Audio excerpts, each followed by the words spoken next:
યાર આ મલ્હાર ઠાકર તો એક જ જેવી એક્ટિંગ કરે છે બધી ફિલ્મોમાં. આ સિદ્ધાર્થભાઈ અમને એકની એક જ સ્ટાઇલ લઈને આવી જાય છે ફિલ્મોમાં. શું તમને પણ આવો પ્રશ્ન થાય છે? મારા વિડીયોમાં ઘણા બધા જ્યારે હું રિવ્યૂ કરું છું ત્યારે ઘણા બધા વ્યુઅર્સને એવી કમ્પ્લેન આવે છે, કમેન્ટ આવે છે કે મલ્હાર ઠાકર એક જ જેવી એક્ટિંગ કરે છે, સિદ્ધાર્થભાઈ એકની એક જ પ્રકારનો અભિનય કરે છે જેઓ એ નાટકોમાં કરે છે. શું તમને પણ એવું લાગે છે? તો આજે આપણે વાત કરીશું આ વિષયની. નમસ્કાર દોસ્તો, હું છું ગર્વથી ગુજરાતી વિપુલ અને તમે પણ ગર્વથી કહો હું ગુજરાતી. તો શું તમને પણ એવું લાગે છે કે સિદ્ધાર્થ રાંદેરિયા અથવા મલ્હાર ઠાકર બંને એક જ પ્રકારની એક્ટિંગ કરે છે? બંને બધી ફિલ્મોમાં એ લોકો સરખા જ દેખાતા હોય છે? શું તમને પણ આવો પ્રશ્ન છે? તો આજે આપણે વાત કરીએ આના વિશે કે શું મલ્હાર ઠાકર અને સિદ્ધાર્થ રાંદેરિયા બંને એક જ પ્રકારનો અભિનય કરે છે? તો દોસ્તો મારું મત છે કે ના, એ બંને લોકો પોતાની અલગ અલગ રેન્જ ધરાવે છે. દરેક ફિલ્મોમાં એ જુદો અભિનય કરી શકે છે અને એમણે કર્યા પણ છે. પણ આપણને એવું લાગે છે ક્યારેક કે એ એક જ જેવી એક્ટિંગ કરે છે. ત્યાં આપણી એ ભૂલ થાય છે કે આપણે એમની સ્ટાઇલને એક્ટિંગ સમજી લઈએ છીએ. સી, અમિતાભ બચ્ચનની સ્ટાઇલ છે તો એ એક જ સ્ટાઇલ રહેવાની છે. નાના પાટેકર, પંકજ ત્રિપાઠી, જોની લીવર, આ બધા જે પોતાની એક્ટિંગ કરે છે એમનો એક અલગ અંદાજ છે, એમની એક સ્ટાઇલ છે. તો કોઈ પણ વ્યક્તિની સ્ટાઇલ અલગ રહેવાની અને એ દરેક ફિલ્મોમાં કેરી ફોરવર્ડ થવાની જ છે. પણ આપણને એવું લાગે છે કે આ એક જ પ્રકારની એક્ટિંગ કરે છે. સૌથી પહેલા વાત કરીએ આપણે મલ્હાર ઠાકરની. છેલ્લો દિવસ ફિલ્મ 2015માં આવી હતી અને મલ્હાર ઠાકર એમાં ભયંકર રીતે છવાઈ ગયેલા.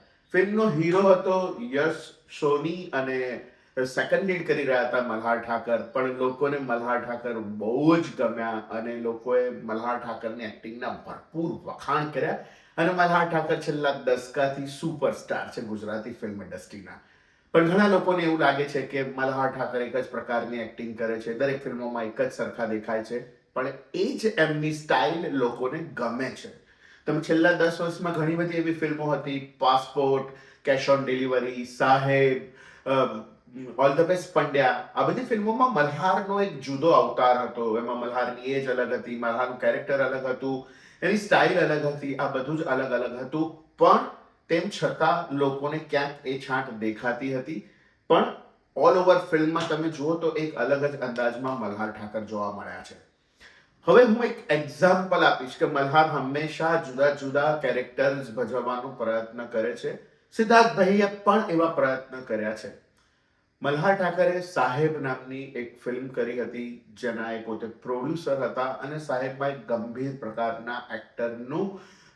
પ્રકારનું પાત્ર એમણે ભજવ્યું હતું કે જે એમની જે ઇમેજ છે એનાથી વિરુદ્ધ પ્રકારનું કેરેક્ટર એમણે ભજવ્યું હતું. અને શું થયું? ફિલ્મ સદંતર ફ્લોપ. હા, ઠીક છે, કદાચ એ ફિલ્મની વાર્તા પણ એવી હતી કે કદાચ ઓછી ગમી શકે. પણ એ ફિલ્મ બહુ પહેલા આવી હતી અને ત્યારે લોકો મલ્હારને આવા અવતારમાં એક્સેપ્ટ કરવા જ તૈયાર નહોતા. ત્યારે મલ્હારનો એ ચામ હતો કે લોકો એમની પાસેથી કોમેડી જ એક્સપેક્ટ કરતા હતા અને સાહેબ ફિલ્મ બહુ જ ખરાબ રીતે ફ્લોપ ગઈ. સેમ સિદ્ધાર્થભાઈનું, સિદ્ધાર્થ રાંદેરિયા. મને યાદ છે કે 2007માં સિદ્ધાર્થભાઈએ ગુજ્જુભાઈ સિરીઝનું પહેલું નાટક લગે રહો ગુજ્જુભાઈ એમણે ઓપન કર્યું હતું અને મેં 2 દિવસમાં 2 વાર એમનો એ નાટકનો પહેલો અને બીજો શો મેં થિયેટરમાં જોયો હતો અને મને એટલી મજા પડી ગઈ હતી એ નાટક જોવાની. અને ત્યારે એ નાટક 800 થી 900 શો કર્યા હતા એ નાટકે. અને લગે રહો ગુજ્જુભાઈ પછી સિદ્ધાર્થભાઈની એક ઇમેજ બની ગઈ છે કે આ છે ભાઈ આપણા ગુજ્જુભાઈ, એક એવો ગુજ્જુ એક્ટર કે જેની અલગ સ્ટાઇલ છે, અલગ અંદાજ છે, એમની એક્ટિંગ કરવાની જે રીત છે એ લોકોને ગજબ અટ્રેક્ટ કરી ગઈ. એમનું હાથને આમ કરીને ખંજવાળવું, એમનું ડાયલોગ બોલતા, હા, એ જે એમની સ્ટાઇલ છે એ જ સિદ્ધાર્થ રાંદેરિયાની ઓળખ બની ગઈ, ગુજ્જુભાઈની ઓળખ બની ગઈ. હવે એમણે પણ પ્રયત્ન કર્યા બીજી બધી ફિલ્મોમાં એવી રીતના પોતાની ઇમેજને બદલવા માટે. સૌથી મોટું ઉદાહરણ આપીશ હું નટ સમ્રાટ. નટ સમ્રાટ એ મરાઠી સિનેમા, સૌથી પહેલા તો મરાઠી નાટક એટલું અદ્ભુત અને બહુ લિજેન્ડરી એક્ટરો એમાં કામ કરેલું. એના ઉપરથી નાના પાટેકરને લઈને ફિલ્મ બની નટ સમ્રાટ. અને નટ સમ્રાટ મરાઠી સિનેમાની થોડા વખત પહેલા સુધી સેકન્ડ નંબર ઉપર આવનારી ફિલ્મ હતી. 50 કરોડ રૂપિયાનો બિઝનેસ કર્યો હતો. આ જ નાટક ઉપરથી સિદ્ધાર્થભાઈએ ગુજરાતી નાટક પણ કરેલું, અમારી દુનિયા તમારી દુનિયા, અને આ જ નાટક ઉપરથી નટ સમ્રાટ નામની ફિલ્મ બની ગુજરાતીમાં પણ. સિદ્ધાર્થભાઈએ એમાં બહુ જ અલગ કરવાનો પ્રયત્ન કર્યો, પોતાની ગંભીર ભૂમિકા ભજવી, પોતાના જોનરમાંથી બહાર નીકળીને, અને શું થયું? Film flop. સો લોકો સિદ્ધાર્થભાઈને એ જ સિદ્ધાર્થભાઈને જોવા માંગતા હતા કે જે સિદ્ધાર્થભાઈ થિયેટરમાં નાટકોમાં કોમેડી કરે છે, પણ લોકો એમને નહીં સ્વીકારે. તો હંમેશા આવું થાય છે કે એક એક્ટર પોતાની ઇમેજમાંથી બહાર જઈને કોઈ વખત કોઈક વસ્તુ કરવાનો પ્રયત્ન કરે છે, ત્યારે પણ ઓડિયન્સ જોવા નથી જતું ને એમને રિજેક્ટ કરી દે છે. અને પછી એ એક્ટર પોતાની ઓરિજિનલ સ્ટાઇલને પકડી રાખે છે અને એવી રીતે એક્ટિંગ કરે છે, તો કહે છે કે આ એક જ જેવી એક્ટિંગ કરે છે. ભાઈ, તમે પહેલા નક્કી કરી લો કે ઓડિયન્સને જોઈએ છે શું. એમને અલગ એક્ટિંગ જોઈએ છે તો એ કરે છે, તો ત્યારે તો ઓડિયન્સ જોવા નથી જતું. અને બીજી એક બહુ જ મહત્વની વસ્તુ કે દરેક એક્ટરની એક સ્ટાઇલ હોય છે. સિદ્ધાર્થભાઈને તમે એમની જે નેચરલ સ્ટાઇલ છે, એમની જે ડાયલોગ ડિલિવરી છે, લોકો સાથે કનેક્ટ કરવાની જે વાત છે, અગર એ કાઢી નાખશો તો પછી બચશે શું સિદ્ધાર્થભાઈમાં? તો પછી કોણ એમને જોવા જવાના છે? સેમ મલ્હાર અગર એની જે સ્ટાઇલ છે, જે અમદાવાદી સ્ટાઇલ છે, જે ડાયલોગ ડિલિવરી છે, અગર એ કાઢીને ગંભીર રીતે ડાયલોગ કરી જ શકે છે ને, કોઈ પણ એક્ટર આ બધું કરી જ શકે છે, આમાં કંઈ અઘરું છે જ નહીં.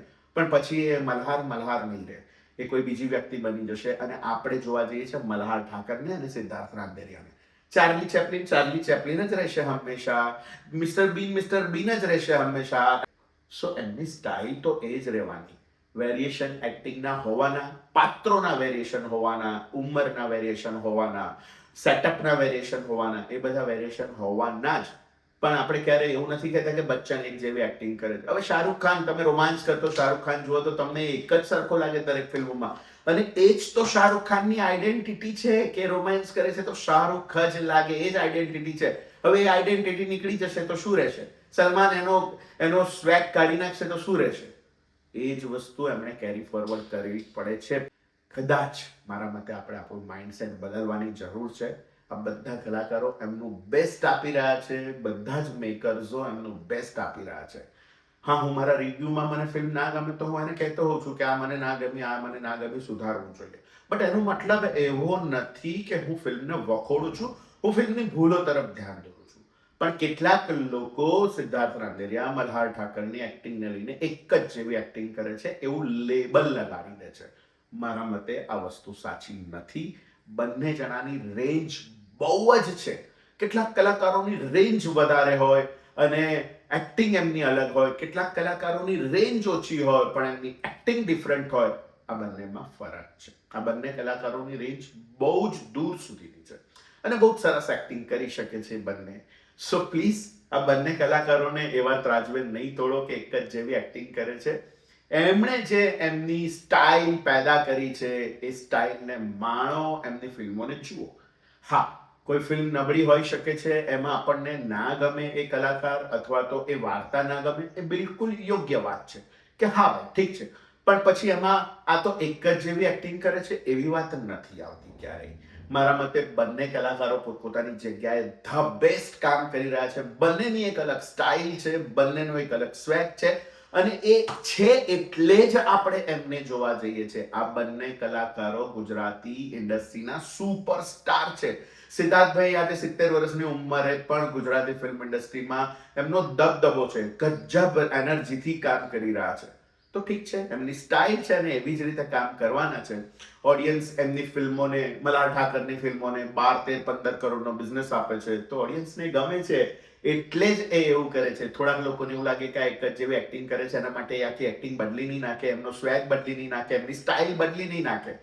બટ મને લાગ્યું કે આ ચર્ચા કરવી જરૂરી છે. ઘણા બધા લોકો મારા વિડીયોની કમેન્ટમાં, મારા રિવ્યુની કમેન્ટમાં, કમેન્ટ સેક્શનમાં કમેન્ટ કરતા હોય છે કે એક જ પ્રકારની એક્ટિંગ કરે છે. તો મને થયું કે ચલો ભેદ સમજાવી દઈએ, એક્ટિંગ અને સ્ટાઇલ આ બંનેના. તો દોસ્તો, મારો આ વિડીયો તમને ગમ્યો હશે એવી આશા રાખું છું. તમારા પ્રતિભાવ જરૂરથી કમેન્ટ બોક્સમાં લખજો અને તમને શું લાગે છે એ પણ તમે લખજો. મારા આવા જુદા જુદા વિડીયો લઈને હું આવતો રહું છું. હજી સુધી પણ તમે મારી આ ચેનલને સબસ્ક્રાઇબ ના કરી હોય તો જલ્દીથી સબસ્ક્રાઇબ કરી લેજો. મળીએ છે દોસ્તો નવી ફિલ્મના નવા રિવ્યુ સાથે, નવી વાત સાથે. ત્યાં સુધી સ્વસ્થ રહો, મસ્ત રહો. આવજો.